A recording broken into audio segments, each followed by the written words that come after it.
അസ്സലാമു അലൈക്കും. ഒരു സ്വഹാബി നബി സല്ലല്ലാഹു അലൈഹി വസല്ലമ അടുത്ത് പറയാണ്, ഒരു സ്ത്രീയുണ്ട്. ആ സ്ത്രീ 5 വഖ്ത് നിസ്കരിക്കും, ഖുർആൻ ഓതും, തഹജ്ജുദ് നിസ്കരിക്കുന്നുണ്ട്, ഇങ്ങനെ കുറേ നല്ല കാര്യങ്ങൾ ചെയ്യുന്നുണ്ട്. പക്ഷേ ആ സ്ത്രീക്ക് ഒരു സ്വഭാവമുണ്ട്.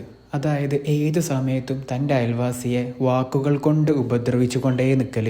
അപ്പോൾ റസൂൽ സല്ലല്ലാഹു അലൈഹി വസല്ലമ ആ സ്വഹാബി അടുത്ത് പറയാണ്, ആ സ്ത്രീ നരകത്തിലൊരാളാണ്.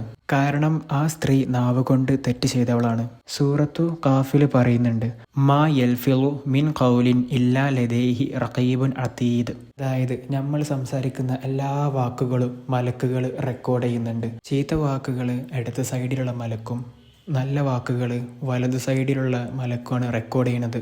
അപ്പം എല്ലാവരും നാവിനെ സൂക്ഷിക്കുക. അതേപോലെ പടച്ചോനെ നമ്മളെല്ലാവരെയും നരകത്തിൽ നിന്ന് കാത്തുരക്ഷിക്കട്ടെ. അസ്സലാമു അലൈക്കും.